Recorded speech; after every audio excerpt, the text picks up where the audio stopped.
Hola, ¿qué tal? ¿Cómo están? Pues de nueva cuenta me tienen aquí con ustedes para hablar esta presentación, conversar con ustedes acerca de pues, un tema que a mí me gusta mucho porque es una de las aportaciones que yo considero más importantes de la psicología social a la psicología en general, que son los niveles de explicación de la psicología. Vamos a ver la presentación para poder comentarles de qué se trata esta aportación de Doise sobre la construcción de hechos psicológicos. Bueno, lo primero que debemos partir es de entender que la psicología social, como todas las ciencias sociales, pues no hay consenso acerca de la definición de fenómenos. Así como hay diferentes escuelas, hay diferentes aproximaciones y formas de entender los hechos psicológicos, y por lo tanto pues cada escuela, el psicoanálisis, el conductismo, el cognitivismo, el interaccionismo simbólico, pues tienen formas de comprender la psicología que son no solamente distintas, sino a veces son contrapuestas. También dentro de la psicología hay áreas en las cuales los que pertenecen a esas áreas pues consideran que la psicología es lo que ellos estudian, y es así como en las universidades a veces entre los psicólogos educativos, los psicólogos clínicos, los psicólogos organizacionales, los psicólogos de la salud, pues no hay mucha interacción porque consideran que lo que ellos hacen es lo principal, es la psicología. Todas estas ejemplos que estoy dando son reducciones de la psicología, porque la psicología es una ciencia más amplia, es la ciencia que estudia el comportamiento, el pensamiento, básicamente, y por lo tanto hay diferentes versiones. Sin embargo, en la psicología lo que más existe son estas diferencias e inclusive conflictos entre áreas y entre aproximaciones teóricas. Lo que el psicoanálisis estudia, por ejemplo, que es el inconsciente, pues es diametralmente opuesto a lo que el conductista estudia, que es el comportamiento. Al conductista no le interesa saber cuáles son los elementos inconscientes que determinan la conducta. Para el conductista eso no existe, es una caja negra, le llaman. Y para el psicoanalista, pues pretender que solamente lo observable es la comprensión psicológica, pues es una reducción o algo muy inocente, porque el comportamiento está determinado por hechos inconscientes. Bien, en este conflicto dentro de la psicología, Doise presenta una propuesta para hacer entender al colectivo de la psicología, a la comunidad psicológica, que todos formamos parte de la misma área, pero que estudiamos fenómenos a diferente nivel. Eso es muy importante considerarlo. Pero es importante primero hablar de las tensiones que existen, que son esas tensiones de las que les he hablado, que identifica Doise de manera correcta y que nos dice, pues, estas tensiones lo que dan lugar es al conflicto disciplinario. Vamos a la lámina y vamos a ver estas tensiones. ¿Cuáles son las tensiones existentes dentro de la psicología social? Primero está la tensión entre las explicaciones psicológicas y sociológicas, entre las dinámicas individuales y las dinámicas sociales. Esta tensión, la primera a la que estamos haciendo referencia, pues nos habla de la clásica aproximación psicologista y sociologista. Para los psicólogos que tienen una orientación más cultural, sociocultural, pues la conducta de una persona no es determinada por factores meramente de la personalidad, sino que hay toda una historia detrás que hace que las personas actúen, se conduzcan de cierta manera, y es principalmente relevante o necesario conocer esos condicionamientos sociales, históricos, económicos que determinan a un individuo, más que reconocer su personalidad.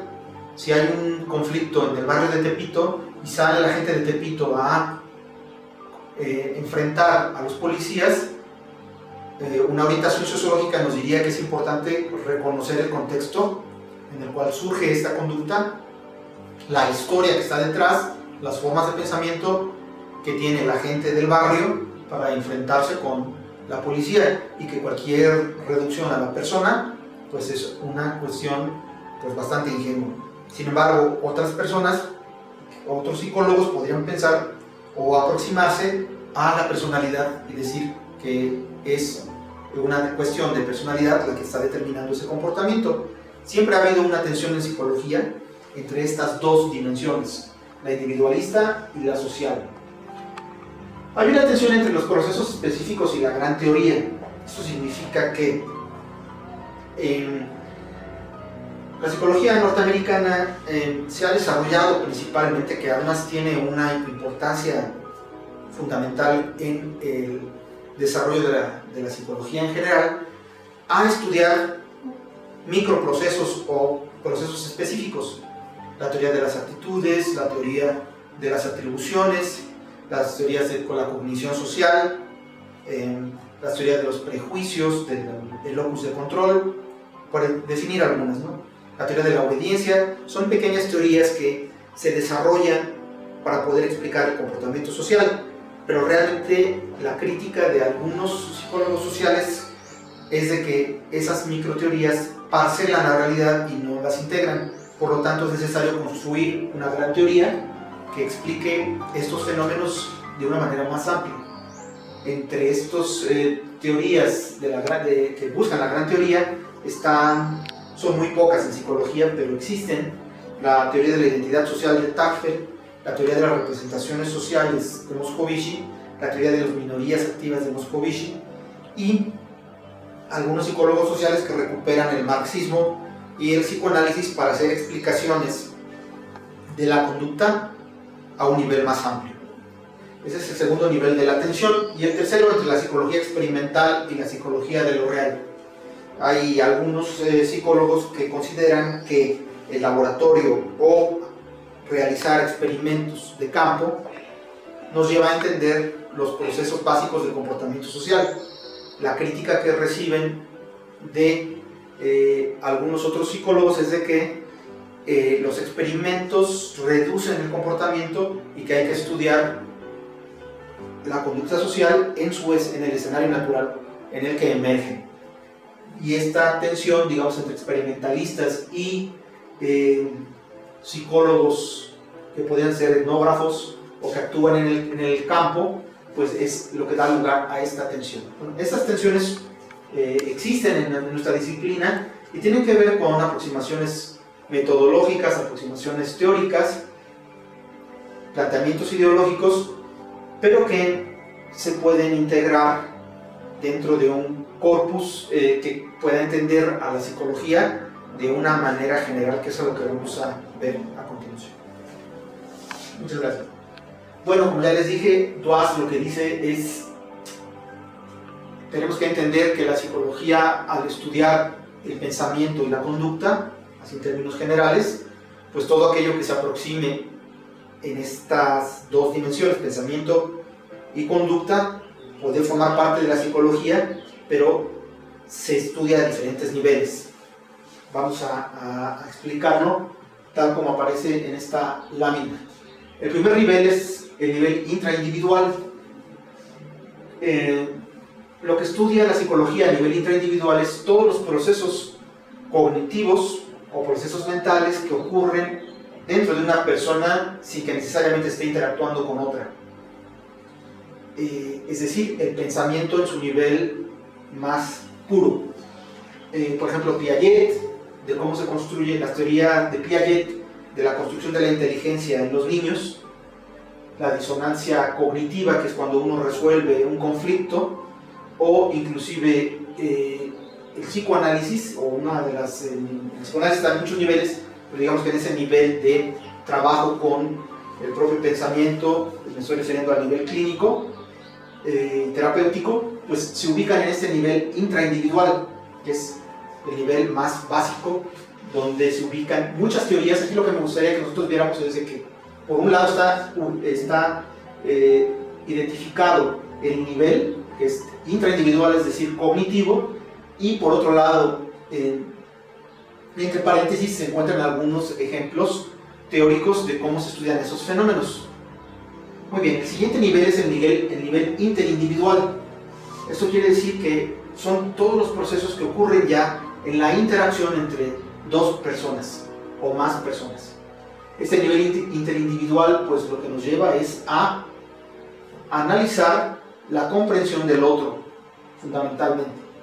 Por lo tanto, hay una serie de teorías psicosociales o psicológicas que estudian el comportamiento a este nivel. El interaccionismo simbólico sería uno, la teoría de la atribución sería otra de estas aproximaciones ya teóricas de los fenómenos que ocurren a este nivel. En el interaccionismo simbólico podemos estudiar pues, cómo se da la reacción hacia el otro, los primeros elementos del lenguaje, y la atribución es cómo nosotros generamos una causalidad de lo que ocurre hacia otra persona a través de esta relación que nosotros establecemos a nivel interindividual. El tercer nivel es el nivel intragrupal, que es todo lo que ocurre dentro de un grupo que es concebido como tal. Por ejemplo, se habla aquí de la cohesión grupal. Un equipo de fútbol regularmente trabaja procesos a nivel intragrupal, el proceso de la cohesión social, que es el que estaba mencionado, el proceso de el liderazgo, de la comunicación. Todos esos fenómenos son analizados desde la psicología a partir de teorías como las que hemos estado mencionando: liderazgo, cohesión grupal, etc. Hay un siguiente nivel, que es el nivel intergrupal, que es cuando ya actúan grupos en específico o individuos que pueden ser dos individuos que están interactuando como miembros del grupo. Aquí lo importante es ver cómo ya en el nivel intergrupal lo que ocurre es una relación entre una identidad social con otra persona que tiene una identidad social diferente. Por ejemplo, cuando ocurre un encuentro entre dos barras o porras de fútbol, pues lo que puede haber es un conflicto, y esto se estudia a través de las relaciones intergrupales, conflictos intergrupales, la teoría de las representaciones sociales, que significa qué es lo que representa para mí el otro, y eso es lo que voy construyendo a partir de esta interacción a nivel intergrupal. El nivel ideológico, que sería el último de los niveles que plantea Doise, nos hace referencia a la interacción entre personas, pero que ya no se da a nivel de una identidad social, sino que se da a un nivel más complejo, porque la ideología, desde este punto de vista de Doise, se refleja en la construcción cultural, que ha tardado muchos años, quizás siglos, en determinarse. Las representaciones colectivas de Durkheim o el análisis cultural nos lleva a entender el nivel ideológico. Por ejemplo, cuando se encuentra o hay conflicto entre palestinos y judíos en el Medio Oriente, uno podría partir del principio de que es un conflicto intergrupal, porque efectivamente son miembros de dos grupos que están en un acto de violencia social, quizás, pero sería muchísimo más oportuno entenderlo como una acción, una conducta a nivel ideológico, porque ya está rebasando la identidad social y se está presentando como una relación ideológica en términos culturales, porque esa relación ha tenido siglos en consolidarse. Por ejemplo, las relaciones sexistas que ocurren en nuestra sociedad, cualquier sociedad, no es una interacción que se dé a nivel intergrupal entre hombres y mujeres, sino son sistemas de pensamiento que se han heredado durante mucho tiempo, en los cuales el machismo, por ejemplo, es una relación que se da con otros grupos. El hombre machista está refiriendo una ideología que tiene una base cultural. Muy bien, esta presentación la terminamos hasta este punto, y yo considero, a su mejor opinión, que nos ubica muy bien Doise acerca de cómo observar fenómenos que ocurren en determinado nivel y teorías que nos sirven para explicar esos fenómenos. Y también nos habla de otra cosa, y con esto voy a concluir mi presentación, que por ejemplo, para explicar un nivel ideológico no podemos acudir a una teoría que estudia un nivel intraindividual, sino que tenemos que buscar teorías que sean las óptimas para estudiar esos niveles. Para concluir con esta cuestión, recuerdo cuando fue el levantamiento armado de 1994 del Ejército Zapatista, cuando algunos psicólogos intentaron explicar por qué el subcomandante Marcos se había levantado en armas. Hubo algunas aportaciones que decían que el subcomandante Marcos se había levantado en armas porque era un niño reprimido, que su mamá no lo había amamantado y que tenía una frustración, y una serie de explicaciones que bien podían explicar algún fenómeno a nivel intraindividual, pero que evidentemente ese hecho social se explicaba a nivel ideológico. Por lo tanto, era absolutamente inoportuno tratar de explicar un fenómeno más profundo que merecía un análisis cultural a una reducción a la persona. Entonces hay que ser muy cuidadosos como psicólogos en manejar esos niveles de explicación para poder utilizar las teorías que son las adecuadas a los fenómenos, a las conductas que ocurren en niveles específicos de la explicación que debe darse. Muy bien, pues termino con esta explicación. Muchas gracias.